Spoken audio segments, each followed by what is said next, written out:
जहाँ कोरोना काल के अंदर दोस्त दोस्त का नहीं, भाई भाई का नहीं, इस सिचुएशन के अंदर ऐसी बहुत सारी संस्था है जो आगे निकल के आ रही है और लोगों की मदद कर रही है।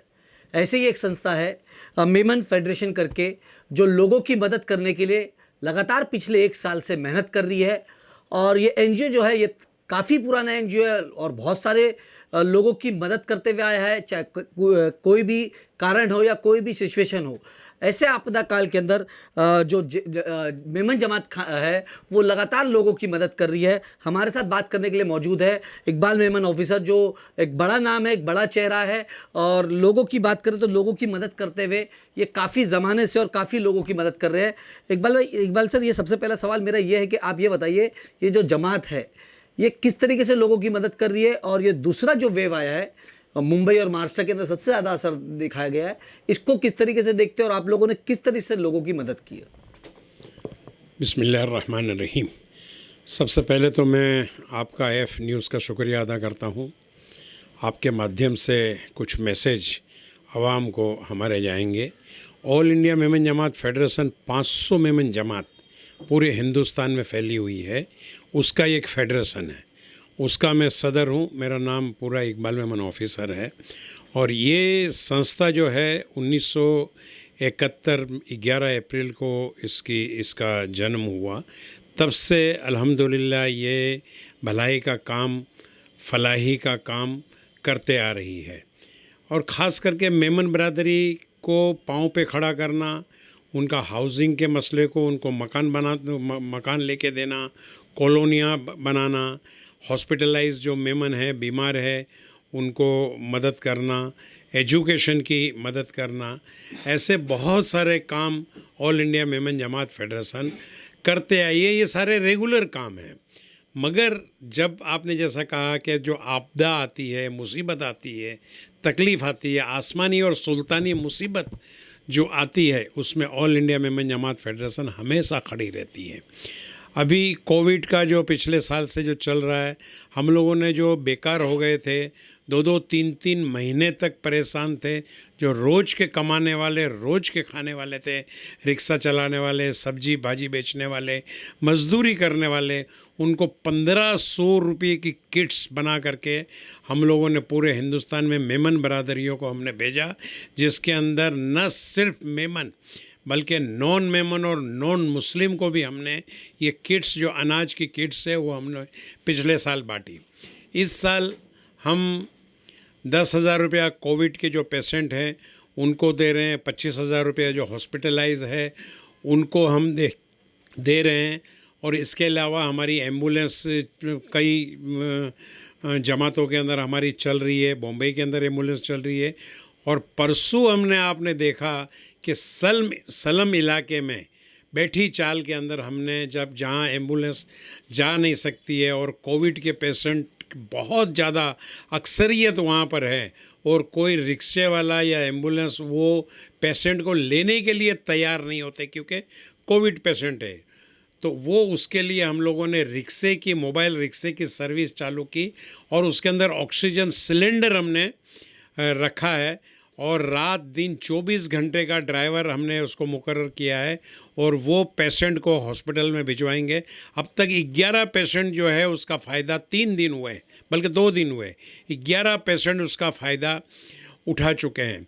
ऑक्सीजन रखने का मकसद ये है इसके अंदर कि सीरियस पेशेंट हो जाते हैं और हॉस्पिटल जाते हैं तो हॉस्पिटल में बेड नहीं होता है, जगह नहीं होती है, तो 2 घंटे 4 घंटे इंतज़ार करना पड़ता है। तो वो पेशेंट को हम रिक्शे में ही बिठा करके, ऑक्सीजन लगा करके बिठा करके ही हम रखते हैं, ये उसको सहूलियत हो जाती है। देखिए, ज़िंदगी और मौत अल्लाह के हाथ में है।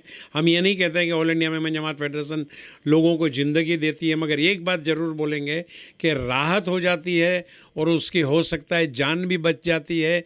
और एक आदमी की जान बचाना यानी कि पूरे परिवार की आपने जान बचाई। हो सकता है कि वो घर की औरत, मुखिया औरत हो, और पूरा घर, पूरा बाल बच्चे का डिपेंड उसके ऊपर हो, मुखिया आदमी हो कि पूरा घर का अखराजात उसके ऊपर चलता हो, और अल्लाह ना करे वो अगर मर जाता है तो पूरा घर दुखी हो जाएगा, पूरा घर रास्ते पे आ जाएगा। इसी तरह हमने सिलेंडर की तकलीफ़ थी हर जगह, ऑक्सीजन नहीं मिल रहा था, तो हमने पहले 100 सिलेंडर मंगवाए, उसके बाद फिर 100 सिलेंडर और मंगाए, 50 सिलेंडर आज और मंगवाए। हम यहाँ की जो एनजीओ अच्छा काम करती है, और वो एनजीओ को हमने अलग अलग इलाके के अंदर, हम सब जगह पहुंच नहीं पाते हैं, और जिसको ऑक्सीजन की ज़रूरत है, दूर दूर के इलाके वाले एक सिलेंडर के लिए हमारे पास आए और हमसे ले करके जाए, ये दुश्वारी होगी। तो हमने क्या किया है, पूरी इलाके के अंदर हमने मुमरात तक, थाना मुमरात तक इसको सिलेंडर को 10-10, 20-20 जैसी एनजीओ उनको हमने बांट दिया। अल्हम्दुलिल्लाह हमको रिपोर्ट ये है कि वो एनजीओ जो है हमारे जो सिलेंडर है उसको बहुत अच्छी तरीके से वो इस्तेमाल कर रहे हैं और घर घर पहुंचा रहे हैं, उसका रजिस्ट्रेशन कर रहे हैं, और जहाँ जहाँ और डॉक्टर की सर्टिफिकेट को देख करके चेक करके उसको सिलेंडर दे रहे हैं। इसके अलावा हमने 100 ऑटोमेटिक जनरेट मशीन चाइना से इंपोर्ट किया है, वो 50 मशीन हमारे आ गए, 50 मशीन और कल आएंगे। तो हमने बॉम्बे के अलावा सौराष्ट्र में, गुजरात में, छत्तीसगढ़ में, उड़ीसा में, सब जगह हम लोगों ने कोरियर के थ्रू ये ऑक्सीजन जनरेट मशीन जो है वो हम भिजवा रहे हैं। इसी तरीके का काम कर रहे हैं। अभी 2 दिन पहले नई एक आफत आई, जो तूफ़ान आया, तो सौराष्ट्र में और कोकन के इलाके में हमने अल्हम्दुलिल्लाह मदद पहुंचाई, और सौराष्ट्र के अंदर हमारा सर्वे चालू है, और वहाँ पर जो झोपड़े उजड़ गए हैं, पतरे उजड़ गए हैं, जो बिज़नेस छोटे छोटे धंधे वाले हैं, जिनके टपरे छपरे मकान के छपरे उड़ गए हैं, उनको तात्कालिक मदद के लिए 10,000 रुपया हमने इमरजेंसी उनको भिजवा दिया है। जहाँ जहाँ अनाज की ज़रूरत थी, अनाज की किट हम लोगों ने उनको भिजवाई है। ये खिदमत खल्क का काम है, और सिर्फ़ अल्लाह को खुश करना मकसद हमारा है, और कोई मकसद हमारा नाम और नमूद और शोहरत का मकसद हमारा नहीं है। बंद मुट्ठी हम लोग काम करते हैं, और अल्लाह का करम है कि अल्लाह हमारे से काम ले रहा है, हमको पसंद किया है, इसके लिए हम अल्लाह का शुक्र मानते हो। हमारी पूरी जो बॉडी है, ऑल इंडिया मेमन जमात फेडरेशन की, हमारी बोर्ड के मेंबर है, हमारे जोनल सेक्रेटरी, हमारे नेशनल एग्जीक्यूटिव के मेंबर हैं, कंधे से कंधा मिला करके पूरी इमदाद हम लोग ऑल इंडिया मेमन जमात फेडरेशन को करते हैं। मैं डोनर का भी शुक्रिया अदा करता हूं कि ऐसे मौके पे सामने से हमको फ़ोन करते हैं कि इकबाल भाई कहाँ क्या ज़रूरत है, हमारे से अगर कुछ मदद की ज़रूरत हो हम देने के लिए तैयार हैं। हम तमाम लोगों का शुक्रिया अदा करते हैं। इकबाल भाई, एक सवाल और, आप अभी बताएं कि जो रिक्शा एम्बुलेंस आपने शुरुआत करी है मुंबई के अंदर, मुंबई के ऐसे कौन से इलाके के अंदर ये शुरुआत हुई है, और आने वाले वक्त में कितने रिक्शे आपने शुरू करे, और आने वाले वक्त में ये रिक्शे और कहाँ कहाँ चलेंगे? चेंबूर नाके में गणेश नगर है, वहाँ पर हमने रिक्शा रखा है। एक संस्था है, महिला उद्धार संस्था है, महाराष्ट्रियन है और यूपी के कुछ लोग हैं, वो पूरा मैनेजमेंट करेंगे। 4 रिक्शा फ़िलहाल हम दिए हैं, और हमने ये कहा था कि इसका रिज़ल्ट अगर अच्छा आएगा तो हम और रिक्शा बढ़ाएंगे। तो अब तक तो 2 दिन हुआ है, 2 दिन में हमको रिज़ल्ट बहुत अच्छा आया है, और अगर ज़रूरत पड़ेगी और अगर वो मेंटेन कर सकेंगे तो हम वो रिक्शा और बढ़ाएंगे, और उसके अंदर ऑक्सीजन सिलेंडर भी हम लगा करके देंगे। जहाँ भी ज़रूरत हो हम उस रिक्शा देने के लिए तैयार हैं। पूरा रिक्शा तो हम रेंट पे लेते हैं, रिक्शा ख़रीद नहीं करते हैं, और ड्राइवर को पूरा रेंट का उसका वो दे देते हैं, उसका गैस या पेट्रोल का पैसा दे देते हैं, और उसको रिज़र्व कर लेते हैं कि वो सिर्फ इसी काम के में रहे और पेशेंट को ले करके वो हॉस्पिटल तक पहुंचा दे। एक सवाल और आपसे, जो वैक्सीन है, सरकार ने कहा है वैक्सीन जो है वो ज़रूरी है, लोगों को लगानी चाहिए, और दूसरी बात ये कि तीसरे वेव की तैयारी, जो जितने भी बड़े जानकार हैं उनका साफ तौर पे ये कहना है कि तीसरी वेव भी आ सकती है और बहुत जल्द आएगी, तो उसको लेके किस तरीके से आप लोग ने तैयारी करी? देखिए, पहली वेव आई, उसके अंदर कमर हमारे सीधी नहीं हुई, और हजारों लोग जो हैं बेकार हो गए, और हजारों कंपनियां, मैं गारमेंट एसोसिएशन का प्रेसिडेंट भी हूँ, मैं आपको बताऊं कि हजारों कंपनियां बंद हो गई, ताले लग गए और दिवाले निकल गए। वो पहला दौर था, और उसके बाद फिर दूसरा दौर आया। कुदरत को क्या मंजूर है हम कह नहीं सकते हैं, और दूसरे दौर के अंदर अभी हम संभल ही नहीं पाए हैं कि खबर आ रही है कि तीसरा दौर आएगा। तो वो तीसरा दौर कैसा होगा वो तो अल्लाह ही मदद करेगा और हमको अल्लाह मदद करेगा। ये हम जो कर रहे हैं ये हमारे बलबूते पे और हमारी ताकत पे नहीं कर रहे हैं। हमने पहला जब आया तो हमने कभी सोचा भी नहीं था, दूसरा आया तब ये रिक्शे का और ये सब दूसरी मदद हमने किया, तीसरा आएगा तो अल्लाह मदद दे देगा। वो कहते हैं कि हुस्न जब अल्लाह को हुस्न देता है तो नजाकत आ ही जाती है, तो अल्लाह जब मुसीबत देगा तो इंशाअल्लाह सलाहियत भी पैदा कर देगा और उस हिसाब से काम करेंगे इंशाअल्लाह। मगर मेरी आपके माध्यम से नसीहत ये है कि बहुत सारे लोग जो हैं वो पुराने ख्यालात के, वो अब तक आज की तारीख में भी कहते हैं कि कोविड है ही नहीं और ये सिर्फ बेवकूफ़ बनाने का धंधा है और लूट मार का काम है।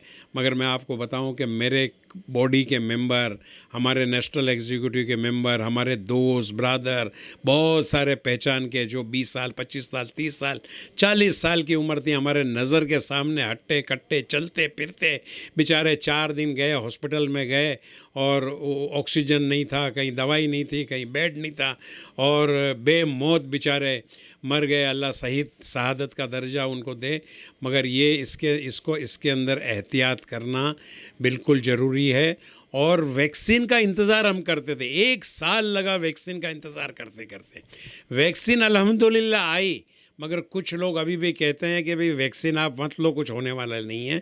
मगर एक बात कहता हूं कि भले वैक्सीन जो है, वैक्सीन से कोई बीमारी नहीं आएगी, ये तो डॉक्टर भी कहते हैं, साइंसदान भी कहते हैं, मगर इतना ज़रूर है कि ये बुलेट प्रूफ जो हम जैकेट पहनते हैं और जिस तरह बुलेट की असर नहीं होती है, ऐसा अगर वैक्सीन अगर हम ले लें तो उतनी असर नहीं होगी जितनी बगैर वैक्सीन वालों को होती है। और कम से कम वो मौत से तो बच जाएगा, या तो मौत अगर नहीं भी आएगी तो उस हालत से वो बच जाएगा जिसके फेफड़े बिल्कुल ख़त्म हो जाते हैं, जो कोई लायक चलने फिरने के लायक नहीं रहता और मोहताज की ज़िंदगी वो गुजारेगा। इससे तो अच्छा है कि वैक्सीन ले करके कुछ अच्छी ज़िंदगी इंसान गुजारे। तो वो वैक्सीन मेरी आपके माध्यम से यही मैं लोगों को कहूँगा कि जितनी जल्द से जल्द हो सके वैक्सीन ले लेना ही बेहतर है।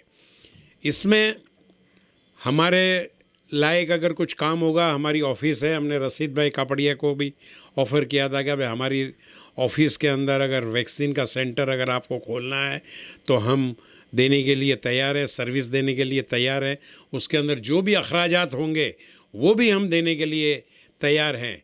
अभी एक और बीमारी नहीं आ रही है जो फंगस, कल तक सुन रहे थे कि ब्लैक फंगस, और आज अखबारों में आया कि वाइट फंगस उससे ज़्यादा ख़तरनाक है।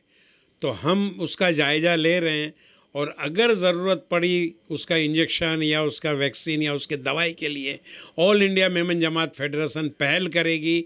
और कहीं भी अगर मिलती है, आप भी अपना सोर्स बताइए तो हम वो लेने के लिए, उसका अखराजात थोड़ा बहुत बेयर करने के लिए हम तैयार हैं। और अच्छे इदारे को, अच्छी हॉस्पिटल को अगर वो वैक्सीन और ये इंजेक्शन अगर उसका ब्लैक फंगस का या वाइट फंगस का अगर मिलता है तो हम उसके लिए भी आगे बढ़ेंगे, वो भी खिदमत देने के लिए हम इंशाअल्लाह तैयार रहेंगे।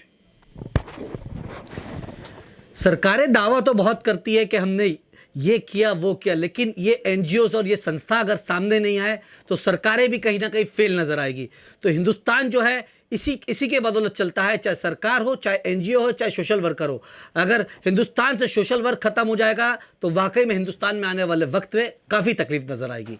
एफ न्यूज़ के लिए अमजद खान, मुंबई।